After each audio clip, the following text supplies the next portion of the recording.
Ah, mon parcours pour entrer dans la police, oh bah ça c'est... Je savais pas trop quoi faire, je voulais être au service des gens, voilà. Moi j'ai fait des études de droit, parce que je voulais d'abord faire avocat ou juge. Bon finalement les profs que j'ai eu m'en ont écœuré, m'ont dit de toute façon celui qui gagne c'est celui qui a le plus d'argent. J'ai fait bah du coup c'est pas pour moi. Je me suis dit que du coup je ferais arrêter les gens dans la rue, voilà, pour les présenter à la justice, et après la justice fera son travail. Et c'est pendant mes études en fait j'ai rencontré un copain, qui est devenu un copain, on était veilleurs de nuit tous les deux, et il est rentré à l'école de police, puis on en discutait avant en disant tiens ce serait pas mal faire policier, lui c'était son rêve depuis quelques années déjà, et puis une fois qu'il est rentré avant moi il m'a dit surtout rentre pas, c'est pas ce qu'on imaginait. Bon, je lui ai dit tu déconnes? Et je suis rentré quand même. Et en fait, c'était pire ce qu'on imaginait, effectivement. C'était pas du tout ce pourquoi on s'était engagé. On était déjà détourné de nos missions. Donc à cause de ça, ou grâce à ça, ça dépend comment on voit les choses, j'ai commencé à faire du syndicalisme. Et ce qui m'a amené à m'intéresser à toutes les missions de la police. Parce que la question qui est souvent posée par nos dirigeants, c'est comment se servir de la police? Alors que la vraie question, ce serait à quoi doit servir la police? Et donc on a essayé de recentrer le débat avec notre syndicat sur comment utiliser les policiers, mais dans quel cadre surtout. Et nous, le cadre républicain au service du peuple. Et c'est ce qui me vaut quelques déboires récents, mais pour moi, mon activité syndicale est le prolongement de mon mandat de policier, en fait de mon activité de policier, d'être utile à la population pour qu'on puisse tous vivre en sécurité convenablement. Alors, dans la police, j'ai commencé à Paris un petit peu, au commissariat. Ensuite, j'ai fait la frontière à Roissy, à tamponner les passeports. Et puis après, je suis rentré dans le renseignement. Parce que dans la police, je voulais travailler dans le renseignement pour le côté contact humain, prévoir les choses. Et là, mon dernier poste d'affectation est au renseignement territorial, où mon travail consiste particulièrement à être en contact avec les syndicalistes, les associations, les chefs d'entreprise, pour prévoir tout ce qui est manifestation sur la voie publique. Donc en fait, tout ce qui est gestion de manifestation en amont, organisation, etc., c'est le cœur de mon métier. Et le but du jeu, justement, c'est que ça se passe bien et que le jour J, il n'y ait pas de violence ni d'un côté ni de l'autre. Et on peut voir qu'il y a un certain échec de ce côté-là à l'heure actuelle.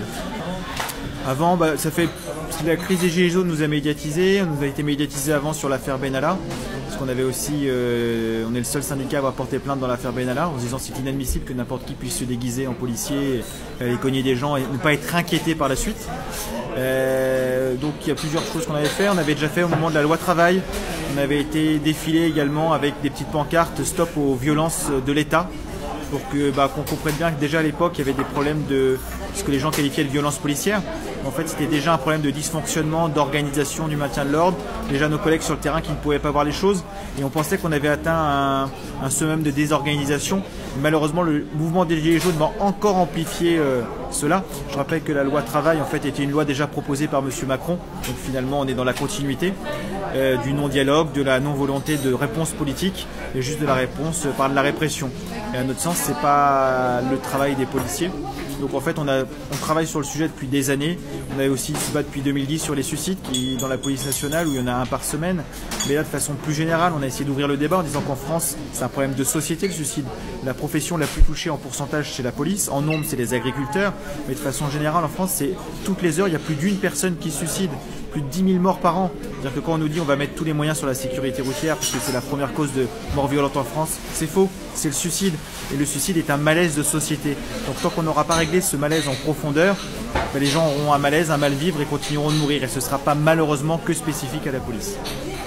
Au début, on avait un petit espoir. On s'était dit, tiens, on aura un ministre proche de M. Macron et un conseiller technique, M. Nunez, qui permettra de gérer les dossiers police de façon fine. Bon, pas de chance, on est dirigé par quelqu'un qui maîtrise rien, qui veut tout faire et surtout rien faire. Donc au final, on arrive à une situation dramatique qu'on connaît à l'heure actuelle.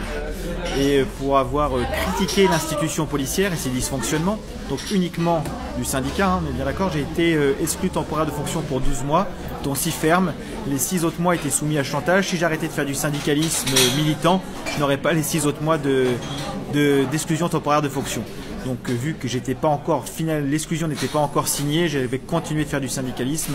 Je vais reprendre mes fonctions un tout petit peu en janvier pour être sanctionné dans la foulée des 6 mois restants. Alors l'objectif de M. Castaner et toute la clique, c'est de me pousser vers la sortie. En fait, la stratégie, c'est grâce à des adhérents qui sont chez nous au niveau du ministère et de la direction de la police qui nous ont remonté les informations. Ils nous ont dit la stratégie, c'est de me pousser donc d'abord 12 mois d'exclusion de fonction, ensuite 18 mois, 24 mois, d'augmenter le nombre pour que me retrouve sans salaire. Et en fait, même si je gagne après au tribunal, le tribunal va prendre 3 ans. Et en fait, entre les deux, il faut vivre. Et leur stratégie, c'est pas de se battre sur la base légale, c'est d'abuser des vices du système pour pouvoir continuer d'enfoncer le clou. Et ils abusent sur les vices du système parce qu'avant de passer en conseil de discipline, on peut voir une assistante sociale. Donc ils savaient que ma situation personnelle était compliquée si j'avais plus d'argent. Et normalement, ce rapport est fait pour justement adapter les sanctions disciplinaires qui peuvent être prises par rapport au contexte familial. Et eux se sont servis de rapport de l'assistante sociale pour m'enfoncer exactement là où ça faisait mal et de façon complètement dégueulasse. Avec petite anecdote, quand j'ai posé la question à l'assistante sociale, mais du coup, est-ce qu'ils peuvent pas retourner le rapport contre moi? Elle m'a répondu, moi, dans un mois, j'ai demandé ma mutation dans un autre ministère, je ne peux plus travailler pour ces gens-là. Elle m'a dit, après, vous en tirez les conclusions que vous voulez. Donc les conclusions ont été, ce qu'elle avait annoncé se sont passées. Donc ils veulent me pousser vers la sortie. Pour le moment, il y a un mouvement de solidarité populaire qui m'a permis d'avoir 1 an de salaire d'assuré. Donc pour moi, il n'y a aucune raison que je ne continue pas le combat. Le syndicat est toujours derrière, je suis toujours secrétaire général du syndicat. Les gens continuent de me faire confiance, ils ont dit on ne va pas céder aux pressions de l'administration. Donc tant que ce sera un combat collectif, je continuerai le combat avec l'espoir que la police redevienne celle pour laquelle je me suis engagé et pas ce qu'elle est devenue, de faire changer les choses. Si jamais tout est bloqué, à un moment le combat devient un combat solitaire d'un énergumène illuminé, j'arrêterai le combat. Et si à un moment également toutes les portes se ferment et qu'on voit que la police n'a plus aucun espoir de revenir républicaine, j'arrêterai le combat et je trouverai d'autres moyens de résistance. Mais pour le moment, toutes les portes ne sont pas fermées. Il y a encore des collègues qui croient dans la police, dans leur métier. Et pour tous ces collègues et toute la population en général qui croit, le combat continue. L'institution police nationale, à l'heure actuelle, nous semble engendrer des déviances et conforter les comportements déviants. Donc nous, il nous faudrait une réforme en profondeur pour éviter que même les personnes qui veulent juste faire leur travail normalement soient orientées vers des comportements inadmissibles. Après, il y a des chefs de service qui ont fait de la résistance, des collègues qui ont fait de la résistance, qui ont pu... je vais donner un exemple très parlant parce que c'est ce qui m'a marqué, ce qui m'a donné envie de me battre au niveau du syndicat. C'est un ancien collègue qui était au syndicat également.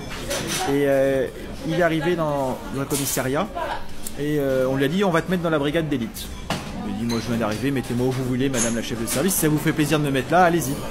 Donc la brigade d'élite, c'est celle qui avait les meilleurs résultats du commissariat, sans affaires résolues par mois, c'est-à-dire interpellation, enquête terminée, condamnation du coupable. Donc très bonne, et en fait cette brigade en fait travaillait 30 à 45 minutes par jour au final. Le reste du temps, ils étaient au commissariat, à jouer aux cartes, à boire le petit whisky et tout ça. Et en fait, ils allaient à la gare, aux alentours de 17h tous les jours, et ils faisaient 3 étrangers en situation irrégulière, ou 3 boulettes de shit, ou un mix des deux. Ou alors, coup de folie, ils en faisaient 4 dans la journée. Donc en fait, la personne interpellée, identification de l'infraction résolue, coupable résolu, interpellé, en général remise en liberté ou infraction mineure, on n'en parlait plus. Donc au niveau des statistiques, incroyable.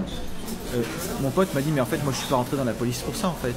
Parce qu'on ne sert à rien, au niveau de la sécurité de la population c'est zéro. Si on voit une infraction de ce type là, on doit la gérer. Mais aller chercher ça spécifiquement c'est complètement idiot et contre-productif.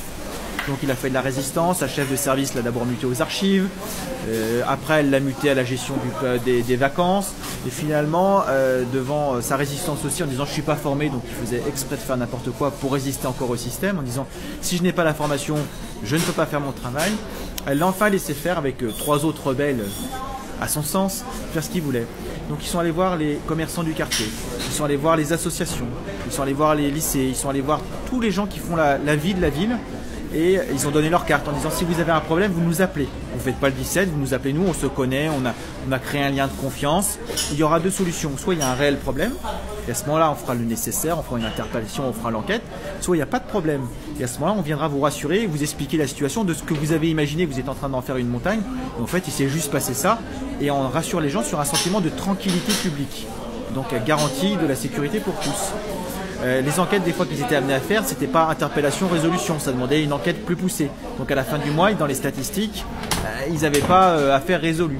Ils en faisaient que 10 par mois, mais ils ont pu faire leur travail pendant un certain temps. Les habitants du quartier étaient très contents de leur travail, le maire de la ville très content de leur travail. Et malheureusement, au niveau des statistiques, faute d'effectifs à l'époque, on a dû fermer une des 2 brigades. Et comme on était géré par des statistiques, on a dit ce sera la vôtre qui ferme parce que vous êtes des mauvais au niveau statistique. Malgré que le contenu était le plus important. Après, ce collègue est parti dans d'autres missions, ne pouvant plus faire son travail. Mais il y a des exemples comme ça de collègues qui résistent localement en appliquant tous les vices du système pour arriver à faire leur travail en conscience. Donc c'est possible, c'est encore possible, il suffit juste de ne pas avoir peur de l'administration. Il a dit une fois qu'on a compris qu'ils ne peuvent plus rien nous faire, il a dit ma chef de service m'a menacé, je vais vous mettre 1 à la notation, on est noté sur 7. Il a fait allez-y, mettez-moi 1. J'aurai pas mes bons points à la fin de l'année et alors Il dit madame, les notations, personne les nie, ça c'est un petit truc administratif pour faire peur aux collègues. Il dit moi l'année dernière je parlais javanais, avant je parlais mandarin. Cette année je vous cache pas que je vais dire que je parle japonais. Dans n'importe quelle entreprise, on vient vous chercher tout de suite parce que vous êtes un spécialiste d'une langue rare. Nous, tellement personne ne le lit, ça sert à caler les points de porte. Je parle une langue rare différente tous les ans et ça interroge personne. Mettez-moi un si vous voulez. Il a eu 5 sur 7. Voilà, donc en fait on peut résister avec humour et utiliser les failles du système à bon escient. Donc c'est possible et c'est pour ça que je continue d'essayer de le faire. D'autres collègues aussi, des chefs de service ont agi de ce cas-là. Une commissaire qui avait utilisé sa prime au mérite pour donner les moyens au commissariat de travailler. Voilà, elle a payé les impôts dessus, mais après elle s'était fâchée avec un politique, Monsieur Tron, commissariat de Draveil, qui l'avait envoyé en punition en disant « T'as pas voulu donner des informations à mon cabinet, ben, je vais te punir ». Donc voilà, des collègues qui résistent, qui veulent juste appliquer la loi en conscience, mais après qui s'exposent à des retours de bâton. Alors la pression sur la police, il y a toujours une certaine pression sur la police, mais ça a été accentué par la politique du chiffre. Et que tous les gouvernements, quelle que soit leur orientation politique, ont gardé parce que c'est pratique pour la communication gouvernementale. C'est un outil de communication très pratique, parce qu'on peut dire la délinquance a baissé de temps. Après, les chiffres de la délinquance sont trafiqués et truqués. 2 rapports de l'inspection générale de l'administration l'ont confirmé et un rapport parlementaire. En disant que comme les chiffres doivent être bons, les résultats, il y a des primes dessus pour les commissaires. Selon nos points, jusqu'à plus de 160 000 € ils peuvent toucher de primes annuelles sur des bons résultats. Donc le point qui avait sorti l'information. Donc forcément, ils sont prêts à se prostituer pour des chiffres pareils. Donc on a, à force de baisser les chiffres de la délinquance, on va finir par avoir une délinquance négative. Alors que la réalité n'a rien à voir par rapport à ce qui est vécu sur le terrain. Pour preuve, nous on s'est battu face à l'administration. C'est un des motifs de mon exclusion notamment. À Marseille, les chiffres de la délinquance sont trafiqués. Et en fait, le lendemain de l'annonce de la baisse extraordinaire de les chiffres de la délinquance une nouvelle fois, les gens se réglaient les comptes à la Kalachnikov dans la cité. Donc en fait, la réalité de terrain rattrape les chiffres maquillés. Mais n'empêche que le directeur marseillais est devenu directeur central de toute la police. Pour ses bons résultats. Il a touché des primes. Donc nous, on a déposé plainte pour fonds d'écriture publique et escroquerie en bande organisée. Parce qu'en fait, il touche des primes sur un travail non fait. Vous faites ça ailleurs, en fait, c'est un détournement de fonds publics. De façon organisée, complètement illégale. Bonjour à mes collègues qui viennent de passer derrière. Cette pression arrive à des ébarations statistiques. C'est que dans le 78, il avait demandé que chaque collègue devait trouver 2,8 morts par an. Ouais, mais en fait ils ont fait en rigolant, du coup on se partage le dernier, comment ça se passe. Donc ça c'est rigolo, c'est idiot mais c'est rigolo. Après c'est aussi engendre des comportements déviants. À Pau, le commissaire a été assez naïf, j'allais dire. Nous ça a été bien pratique parce qu'on a eu la seule preuve par écrit et c'est sorti dans le journal à l'époque. Il est marqué chaque fonctionnaire de telle brigade doit faire 83 outrages à agents pour l'année. Mais si on les trouve pas, qu'est-ce qu'on fait? Vous devez les trouver. Ah bon? Bon du coup, c'est une provocation, ce qui explique des fois certains comportements de policiers pour résister aux chiffres en disant vous avez trouvé tel type d'infraction, vous devez les provoquer au final. On a eu aussi cette gestion du chiffre cette année. Des collègues sur Fontainebleau, les chiffres de la délinquance ont baissé. Leur chef de service a dit vous êtes nuls. Comment ça? Il y en a moins que l'année dernière. Vous devez m'en trouver autant. Tant que vous ne m'en trouvez pas autant, vous allez avoir des petites brimades quotidiennes. Ils ont dit peut-être qu'on a bien fait notre travail, donc il y a moins de délinquance en fait, ou que la délinquance s'est déplacée. Je ne veux pas le savoir, moi j'ai des chiffres, ils doivent être identiques. Voilà, donc on est sur tant que cette pression arrive, et ça descend, et en fait après il y a des brimades pour les collègues de terrain que les gens ne voient pas. Je vous donne un exemple tout bête, sur une manifestation gilet jaune, un collègue, on lui a ordonné de prendre un LBD, parce qu'il fallait tant de LBD déployés sur le terrain. Il a dit, mais j'ai même pas la formation blague d'un tir tous les 3 ans. Il a dit, mais c'était pas la question que je te pose en fait, moi tu le prends ou tu le prends pas. Mais si jamais tu le prends pas, sache que tes vacances cet été avec tes enfants, je vais les décaler de 15 jours. Parce que du coup, je vais dire nécessité de service, je te décale tes vacances. Donc réfléchis bien. Qu'est-ce que tu privilégies? Donc le collègue a pris le LBD. Il a croisé les doigts pour pas s'en servir. Parce qu'il savait que si jamais il devait en faire usage, par contre la hiérarchie, il dirait mais on n'a jamais dit de le prendre. Il a manqué de discernement. Il aurait dû nous prévenir qu'il n'avait pas eu la formation, on n'a pas fait attention. Donc il aurait été tout seul. Donc il avait 2 mauvais choix à faire. Soit il se privait de vacances avec sa famille, soit il se retrouvait tout seul au tribunal avec l'usage de l'arme. Il s'est dit je vais faire le choix, je vais reporter la catastrophe. Heureusement pour lui, il a touché du bois, ça s'est bien passé, il n'a pas eu à s'en servir. Mais voilà les pressions qu'on arrive pour du chiffre, et qui n'a rien à voir avec l'intérêt général et la protection de la population. Il y avait des chiffres le 1er ou le 8 décembre, je ne sais plus lequel des deux, ça devait être le 8 décembre, je crois, à Paris. Alors si c'était le 1er, vous m'en voudrez pas. Hein. Le ministre avait dit qu'il faut interpeller un maximum M. Castaner. Donc ils avaient pu annoncer sur la journée plus de 1000 interpellations sur la journée du mouvement des Gilets jaunes.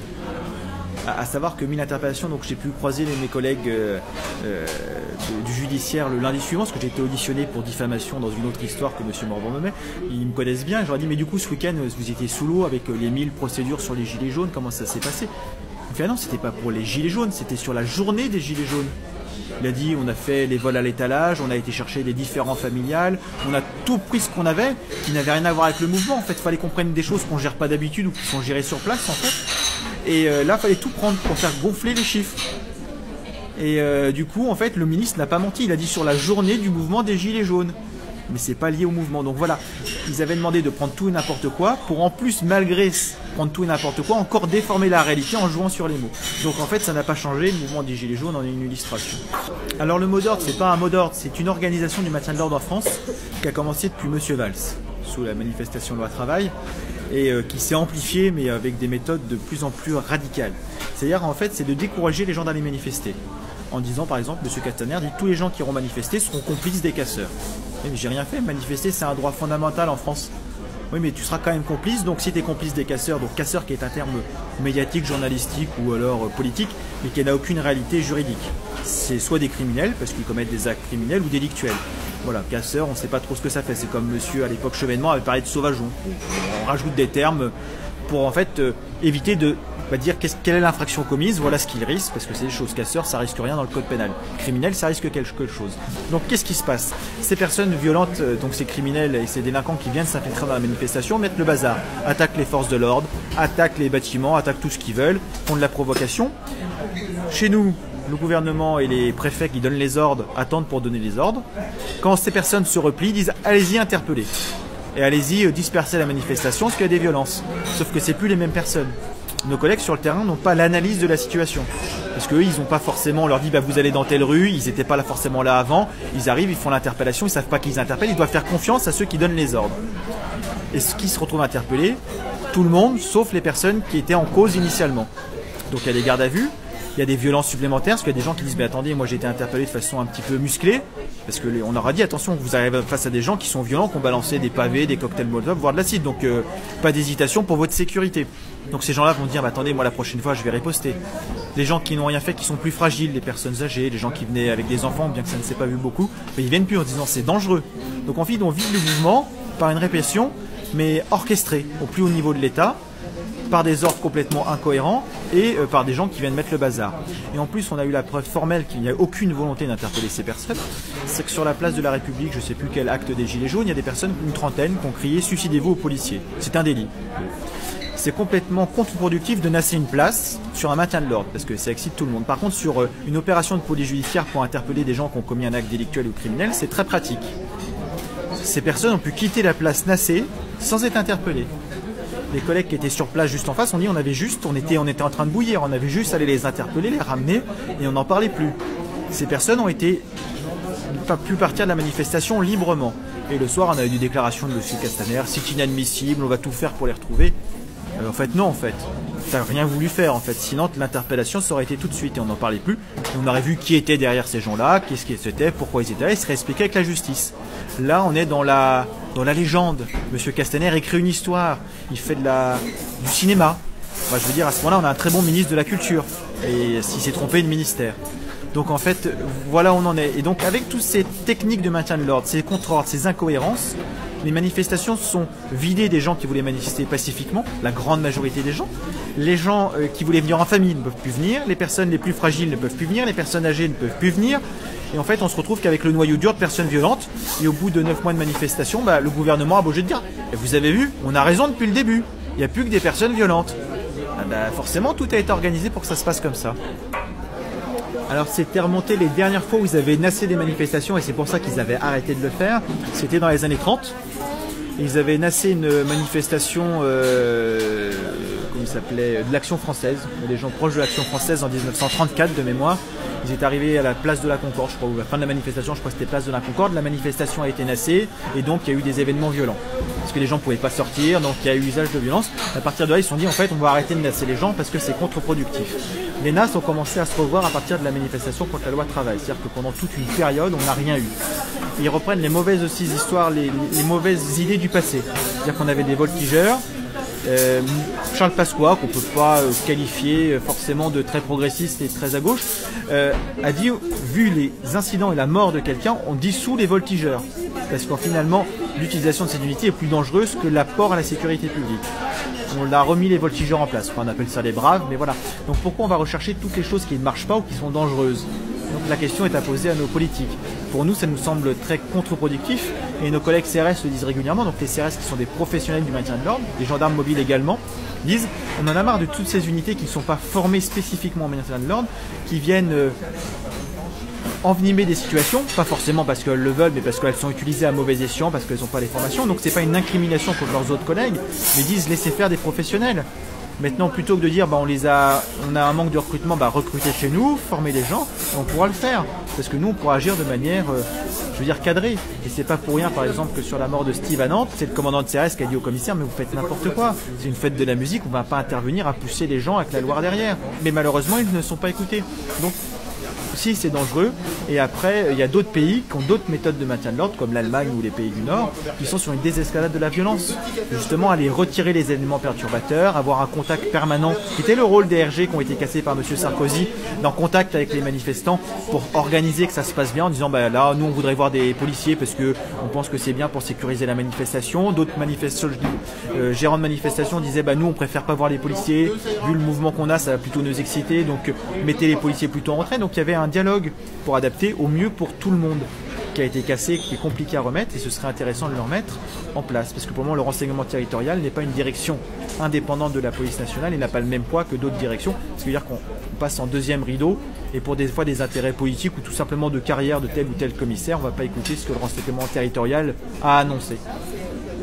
Alors la fusion en 2008, M. Sarkozy a dit qu'il voulait faire un super FBI à la française en fusionnant les renseignements généraux et la DST pour créer la DCRI, la Direction Centrale du Renseignement Intérieur. Alors en fait c'est un mensonge, il a pris 10% des RG qu'il a fusionné effectivement sur le contre-terrorisme avec la DST pour faire la DCRI. Les 90% des restes des missions des RG sont passés à l'information générale, donc une sous-direction de la sécurité publique, celle donc les commissariats lambda en France j'allais dire, et eux ils ont assuré avec 20 ou 30% des effectifs, 90% des missions. On a vu qu'ils ramaient. Le budget qui a été siphonné, parce que la sécurité publique a dit nous, le budget qu'on devait vous redonner pour faire du renseignement, on a des commissariats vétustes, on a des voitures à 600 000 bornes, donc on a pris le budget pour faire autre chose. Parce que rien n'a été pensé en fait. Une fois de plus, on a déshabillé un service pour habiller un autre. Bon. Et résultat des courses, après, c'est devenu renseignement territorial pour redevenir un service central. Donc c'est un petit peu mieux qu'une sous-direction. Mais on reste toujours sous tutelle de la sécurité publique. Et donc on a toujours un manque de moyens pour travailler. Parce qu'un mouvement comme les Gilets jaunes, par exemple, il y a quelques années du temps des renseignements généraux, aurait été beaucoup mieux géré. Pour une raison simple, les gens qui sont sur le mouvement des Gilets jaunes ne sont pas sortis d'une caverne ou d'une grotte. Ils sont dans la société et le but des RG en fait c'est d'aller au contact avec tout le monde pour si un jour il doit se passer quelque chose sur la voie publique, on puisse être au courant et organiser au mieux. Donc on aura rencontré les personnes dans le milieu associatif, dans le milieu du travail, dans le milieu syndical, enfin dans divers milieux. Et puis ils nous auraient passé un coup de téléphone, tiens on va organiser un truc sur on va se mettre au mouvement des Gilets jaunes. Et ça aurait été organisé en amont pour dire comment ça s'organise à tel endroit pour que ça se passe bien. Et ça aurait évité que les renseignements territoriaux arrivent sur le mouvement des Gilets jaunes comme un cheveu sur la soupe, en disant bonjour, on est les renseignements, on voudrait savoir ce que vous faites. Du coup, au niveau confiance, ça commence mal, quoi. Il n'y a pas ce lien qui demande du temps et de l'investissement sur la durée. Donc effectivement, si ça avait été fait convenablement, il y aurait eu des informations, pas forcément des leaders, mais on aurait su comment ça se passait. Le service d'ordre aurait pu être organisé de façon cohérente, si les pouvoirs publics l'avaient voulu, parce qu'on n'est toujours pas à l'abri, qu'ils veulent toujours organiser la désorganisation. Mais en tous les cas, pour éviter en tout cas que ce schéma puisse se produire, les renseignements sont toujours désorganisés. Comme ça, ils disent la prévention ne marche pas. Forcément, tout a été fait pour pas que ça marche. Il ne reste plus que la répression. L'état d'urgence permanent, déjà, je crois que M. Macron l'a bien résumé. Et M. Collomb l'ont bien résumé par des lapsus assez révélateurs.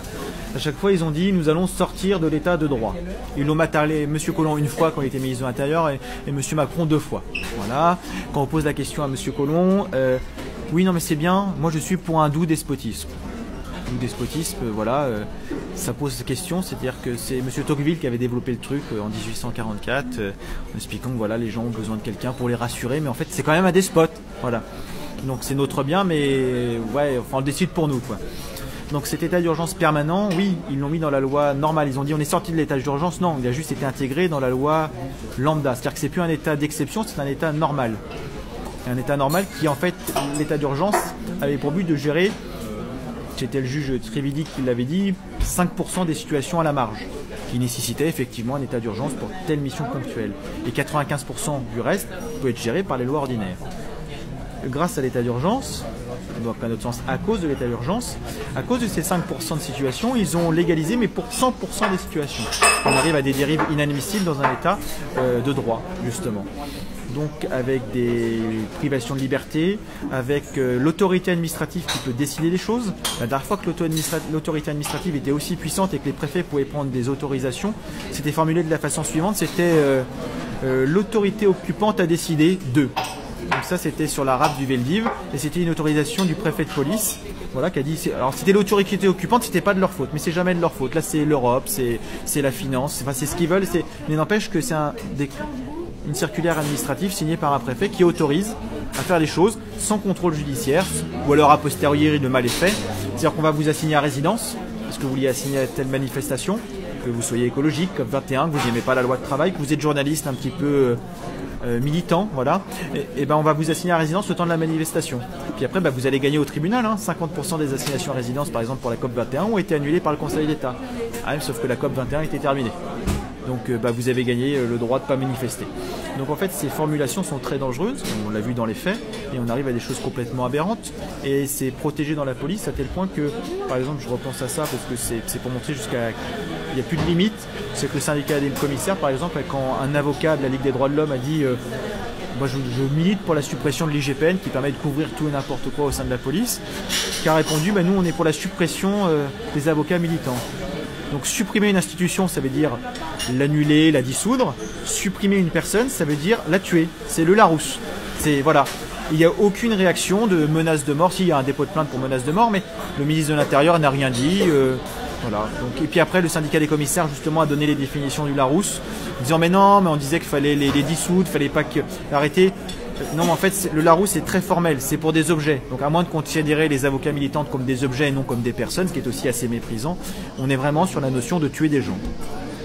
Donc, voilà, il n'y a plus de limite et c'est rentré dans les faits. Donc, l'état d'urgence permanent, c'est dangereux pour tous, enfin, pour ceux qui défendent la démocratie. Pour ceux qui veulent un état un peu plus autoritaire, c'est cohérent. À l'heure actuelle, il y a un taux de suicide énorme dans la police. Depuis que le directeur a pris ses fonctions à l'heure actuelle, donc M. Morvan, qui est devenu policier le jour de sa prise de fonction, il faut le savoir, il y a plus de 100 suicides.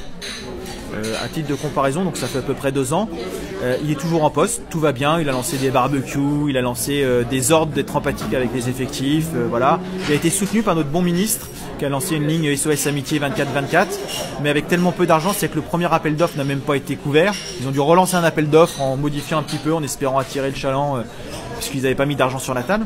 Donc il n'y a aucune volonté. Chez France Télécom, Orange maintenant, la direction avait sauté, ils avaient pris des mesures pas forcément à la hauteur, mais enfin il y avait des choses qui avaient bougé. Chez nous, 19 suicides, chez nous 100, 5 fois plus. Et c'est pas fini. Donc il y a une perte de sens de notre métier, nos collègues choisissent la porte de sortie en disant j'ai tout donné pour mon travail, ils ont brisé ma vie familiale, ils ont brisé ma vie privée, j'avais plus que mon travail, mais ils ont cassé le sens de mon métier. Du coup, j'avais plus rien. Et devant un moment de solitude intense, ils se sont suicidés, malheureusement. Et effectivement, le mouvement des Gilets jaunes a amplifié ça. Pas parce que les Gilets jaunes sont pénibles, mais parce que la gestion de la police, en fait, est toujours aussi incohérente. Les heures supplémentaires se sont accumulées. Le sens de notre métier a continué d'être détourné. Donc, c'est pas les Gilets jaunes qui sont en cause des suicides, c'est la gestion par notre hiérarchie du mouvement des Gilets jaunes qui a encore aggravé tous les problèmes déjà existants qui n'ont fait que s'amplifier. Les deuxièmes collègues qui sont aussi plus en boutique, ils disent moi j'en peux plus, je me reconnais plus dans cette boutique, je pars faire d'autres missions. Tout simplement ils disent moi je me reconnais plus, je vais travailler dans le secteur privé. Il y a des ponts en or qu'on leur fait à l'heure actuelle ou dans la police municipale. On a un collègue qui est parti par exemple garde champêtre, il a dit moi je pars au vert, j'en ai ras le bol. Donc il y a des reconversions, parce que les gens ne s'y reconnaissent plus dans ce qui se passe. Après il y a nos jeunes collègues qui arrivent. Comme dans beaucoup d'administrations, notamment l'éducation nationale, ils sont envoyés dans les zones les plus difficiles. Ils viennent en général de province ou de région, donc en fait la seule chose qu'ils ont par exemple sur l'Île-de-France, c'est les images qu'ils ont pu voir dans les médias mainstream. Donc qui pensent que dans la cité, c'est la guerre tous les jours. Et quand ils arrivent, c'est avec ses préjugés. Et personne ne les a cassés. Et quand ils arrivent dans le commissariat de quartier, le chef de brigade, il a 30 ans. C'est-à-dire qu'il n'a aucune expérience de la vie, il n'a pas le recul nécessaire pour prendre de la hauteur sur les événements et le quotidien. Donc ces collègues-là, ils vont être embrigadés sur des choses qui ne sont pas la réalité pour pouvoir la transformer. Parce qu'avec des anciens qui connaissent le quartier, qui connaissent l'expérience du travail. C'est ce qu'on a mis en avant en fait. Par exemple, pour rentrer au RAID, il faut avoir entre 30 et 40 ans. RAID, donc l'unité d'élite de la police nationale, père ou mère de famille, parce que ça permet d'avoir une expérience de la vie, un certain recul. On n'en voit pas les plus jeunes, qui sont pourtant en meilleure santé et en meilleures conditions physiques. On a dit, c'est pas le plus important, c'est d'avoir des gens équilibrés dans leur tête. Il n'y a pas non plus un recrutement localisé. C'est-à-dire que les collègues espèrent tous retourner dans leur région le plus rapidement possible. Et pour ça, ils sont obligés aussi d'être corvéables à merci. Le premier qui fait une vague, ce ne sera pas 10 ans, mais ce sera 15 ans pour retourner en province, voire dans les départements d'outre-mer, pour nos collègues antillais ou réunionnais, qui mettent encore plus de temps à retourner chez eux. Donc en fait, il y a aussi un chantage sur ce côté-là. Donc mes collègues, je les vois plutôt en désarroi, avec des gens qui ne rentrent plus forcément par conviction, avec le contexte de crise. D'ailleurs, à l'heure actuelle, il y a toujours, pour de 2000 postes, un concours de gardien de la paix, il y a à peu près 24 000 personnes qui se présentent et qui n'ont pas le niveau pour passer le concours. Donc le niveau du concours est baissé. On prend à 8 de moyenne, ça ne marche toujours pas, on descend encore le concours et on prend à 8 de moyenne. Donc la première année du quinquennat sur 2000 postes, 300 non pourvus, deuxième année 200 postes non pourvus. Et même le directeur de la formation de la police nationale dit, les gens que vous m'envoyez, même s'ils sont très gentils et peut-être très motivés, ils n'ont pas le niveau pour devenir gardien de la paix. Après, il y aura des victimes qui ne seront pas traitées, il y aura des choses qui n'auront pas les moyens de faire leur travail, et finalement ce sera la police nationale qui aura une mauvaise image, des victimes qui ne seront pas prises en considération, des bavures qui seront peut-être commises, et parce que vous n'avez pas recruté les bonnes personnes à l'origine. Donc en fait, il y a un gros dysfonctionnement déjà à la base, donc nos collègues sont plutôt désabusés, et ils essayent de faire leur travail dans 80% des cas au mieux. Et je vais atteindre le poids Godwin pour expliquer ce que c'est un collègue qui me l'a sorti. Il m'a dit à l'heure actuelle, moi j'ai une famille à nourrir, j'ai pas envie d'avoir les pressions hiérarchiques. Donc en 40, on m'aurait dit va chercher les juifs au 3e étage de l'immeuble. Je serais allé au 2e étage. Puis je serais revenu en disant j'ai pas compris l'ordre. Puis je passerai pour un idiot. On ne pourra pas me reprocher de ne pas avoir exécuté l'ordre, mais ma conscience, je l'aurais pu la garder. Puis j'aurais pu continuer de nourrir ma famille. Donc voilà la mentalité de la majorité de nos collègues qui ne croient plus en ce qu'ils font, mais qui veulent vivre parce qu'ils ne peuvent pas forcément se reconvertir, ont l'espoir peut-être qu'un jour ça changera, et qui essayent de faire minimiser les déviances du système. Voilà.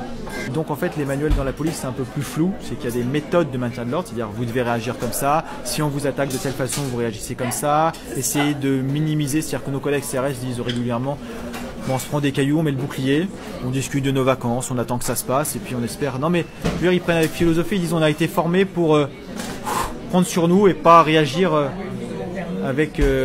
par rapport à ce qu'on subit. Puis après si on dit d'y aller, on y va. Mais ils sont formés à dépassionner ce qu'ils peuvent subir. Voilà, voilà. Et c'est aussi pour ça qu'il y a des différences avec d'autres unités, les compagnies d'intervention, ou alors carrément les collègues de commissariat ou de la BAC qui n'ont pas ces formations, qui n'arrivent pas forcément à prendre du recul sur ce qu'ils ont vécu. Donc il y a ces formations-là, ils disent vous pouvez utiliser tel type d'arme, on vous donnera tel ordre, il y a les sommations à faire. Mais après les questions qui se posent, c'est les sommations, c'est encore faut-elle qu'elles soient entendues. En France, on dit on a fait les sommations pour disperser le mouvement, oui, il y en a eu 3 qui ont été faites. Le problème sur une place de l'Étoile à Paris, les gens qui sont de l'autre côté de la place n'ont rien entendu. Et encore faut-il que les gens puissent partir. Je prends la comparaison sur Hong Kong à l'heure actuelle. Quand ils font les sommations, le but réellement c'est que les gens retournent chez eux. Donc ils sortent des panneaux, ils crient dans tous les sens, ils prennent des haut-parleurs, mais partez parce que maintenant ceux qui restent, vraiment ça va pas être sympa. Mais du coup on voudrait qu'il y ait le moins de gens possible pour pas qu'on ait trop à tirer et pas trop à travailler. Donc retournez chez vous, ce sera le mieux pour tout le monde. Donc voilà les formations de maintien de l'ordre, il y a ce qu'il y a dans le manuel et après l'application à la réalité. Après, effectivement, il y a l'usage de la force. Dans quel cadre? Voilà, de la défense. Donc le LBD, par exemple, lanceur de balles de défense, dans des cas extrêmes où on peut l'utiliser pour se désengager. Maintenant, qu'est-ce qui se passe quand on a l'autorité hiérarchique qui dit maintenant vous les utilisez pour disperser un mouvement? Du coup, il y a toujours entre les deux. Est-ce que le mouvement c'est nécessaire parce qu'on n'a pas vu toute la scène ou pas? Donc c'est l'application sur le terrain qui fait que à l'heure actuelle, le cadre juridique du maintien de l'ordre en France est assez flou pour permettre les dérivés actuelles. Donc pour le résoudre, plutôt que de regarder ce qu'il y a dans le manuel, ce serait surtout de changer le manuel et de le cadrer de façon convenable au niveau législatif. Et là, c'est le rôle des députés. Et donc il faudrait qu'ils se prennent en main, parce que pour le moment, j'ai vu aucun député, quelle que soit sa couleur politique, juste s'emparer du sujet. Les préfets sont les représentants nommés par l'exécutif dans les départements. Donc il y a un préfet de police à Paris et à Marseille. Dans les autres départements, c'est des préfets, par exemple à Montpellier, c'est un préfet, qui donne les autorisations ou pas, qui dit où on a le droit de manifester. C'est lui qui estime ce qu'il a besoin comme effectif et de quelle façon il veut gérer le mouvement. Donc après, il fait ça sur les recommandations des services de renseignement, des services de CRS, services PE, et c'est lui qui prend la décision finale. Encore faut-il que les directeurs lui donnent les bonnes informations également. Donc des fois il y a des gens qui font n'importe quoi parce qu'ils sont pas là, ils veulent vraiment engendrer des débordements et après ils sont récompensés. Je pense à un certain préfet, l'allemand, qui par rapport à sa gestion à Bordeaux a été récompensé par préfet de police. Bon, les Bordelais ont gagné, mais à Paris c'est un peu plus compliqué. Comme c'est à Paris, c'est le préfet allemand qui a décidé de mettre des chiens non muselés. C'est le préfet allemand qui décide, au bout d'un moment on va disperser en tirant. Voilà, bon, après ça redescend dans la chaîne hiérarchique avec les conseillers police et gendarmes.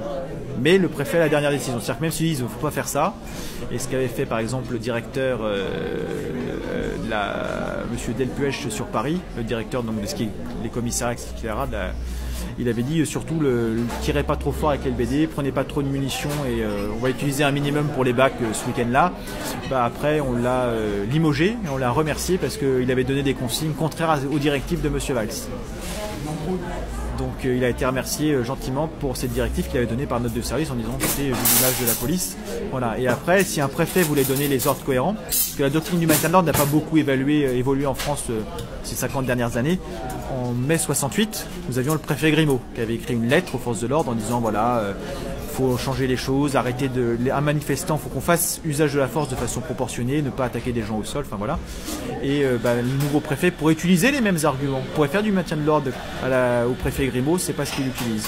Donc une fois c'est le flou, et pire que ça sur la lettre du préfet Grimaud, c'est que la préfecture de police pour les 50 ans de mai 68, en 2018, un magazine qui s'appelle Liaison, ils ont fait croire qu'ils ont republié dans son intégralité la lettre du préfet Grimaud, donc on a l'impression d'avoir le document d'époque, et au changement de page, il y a un paragraphe qui a sauté.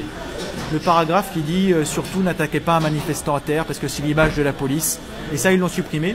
Et quand la préfecture de police a été interrogée, mais pourquoi vous avez supprimé ce passage, le numéro marchait pas du coup. C'est aux abonnés absents. Après, c'est de savoir qu'on fait partie du peuple.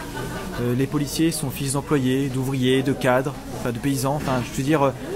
On n'est pas arrivé, il y a certains qui sont policiers depuis longtemps, mais les policiers sont des salariés comme les autres en fait finalement, avec des missions particulières, mais des salariés. Ils font partie de la population, on ne fait pas partie des dîners homards de Monsieur de Rugy. Je veux dire, à la fin du mois, c'est compliqué pour nous. C'est pas pour rien que les associations de policiers en colère avaient appelé certains syndicats de police, dont le nôtre, à être solidaires du mouvement des Gilets jaunes, en disant les conditions générales de vie en France nous concernent tous. Il y a eu des concours de Gilets jaunes à l'époque de police, en disant mettez vos Gilets jaunes, partagez des pizzas, envoyez vos photos. Donc des mouvements de convivialité qui ne sont pas forcément mis en avant. Continuer de se battre contre la mauvaise image qui est donnée pour des comportements, quelques-uns déviants, quelques-uns qui sont juste tronqués parce qu'il y a eu une nécessité d'usage de la force, mais de ne pas faire le jeu de ce gouvernement qui finalement sera le seul à ne pas être inquiété par toute cette escalade de la violence. Donc c'est de faire comme nos collègues CRS, prendre sur soi, essayer de faire au mieux. Quand on a des ordres, je repense à un commandant de CRS, on lui avait dit pousser une manifestation de gilets jaunes, c'était des retraités. Il avait fait de la résistance autant qu'il pouvait, il avait dit c'est moi je suis en jaune gendarmerie, donc c'est le gendarme qui doit faire les sommations. Ah bah non, il y a le préfet sur place, c'est le préfet. Puis finalement quand tout a été fait légalement, il a dit poussez les gars, les manifestants, mais c'était des retraités. Donc il a dit on va juste prendre les boucliers, on prend pas les casques, on va les pousser gentiment, on va pas utiliser les gaz. Donc c'est faire preuve de discernement, c'est de faire preuve de résistance, comme le commandant CRS pour l'affaire Steve, qui jusqu'au bout a dit c'est complètement con, il y a la loi derrière. Bon voilà, et puis d'être traité en annexe de l'IGPN, de faire remonter les informations, parce que l'IGPN met une chape de plomb sur tout ce qui se passe dans la police. Donc il y a des syndicats comme le nôtre, mais il y en a d'autres, des petits syndicats dans la police, chacun peut trouver chaussure à son pied pour remonter les informations, que ça sorte dans la presse. Il n'y a plus que ça qui les embête pour qu'on puisse retrouver notre travail convenablement. Refuser également de venir travailler quand on nous dit utiliser les gaz lacrymogènes. Les gaz lacrymogènes, c'est à effet lacrymogène, c'est nocif pour la santé. Je rappelle juste pour les policiers qu'il y a un commandant de CRS en faisant pshhh sur la manif écologique, il tombait dans les pommes.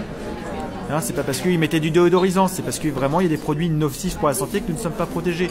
Le droit de retrait peut être utilisé dans ce cas-là.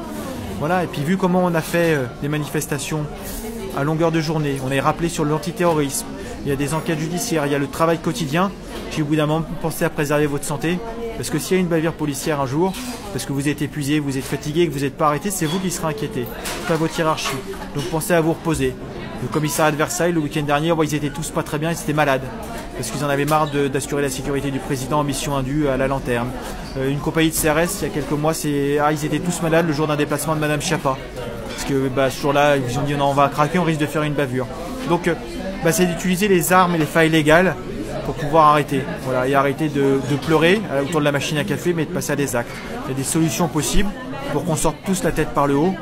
Et voilà, quand il y a des comportements inadmissibles, c'est pas de dire par corporatisme idiot, dire on va le soutenir parce qu'il est policier. Enfin, c'est de dire s'il y avait nécessité d'usage de la violence sur certaines vidéos, voilà. Mais s'il y a un comportement, et nos collègues qui étaient présents savent qu'il y a eu un comportement déviant, c'est de dire non, il faut mieux le dénoncer dans l'intérêt de tous. Parce que demain, nos collègues, par exemple, quand le commandant de Toulon a boxé des gilets jaunes, les a poursuivis, à celui-là, il n'y a pas de doute. Il y a des vidéos, on peut toujours avoir un doute, là, il n'y a pas de doute, il a agi en dehors de tout cadre légal. Nos collègues nous ont dit, à cause de cette perte de ce personnage, la prochaine fois, on risque de se prendre un jet d'acide, parce qu'il n'aura pas été écarté. Voilà.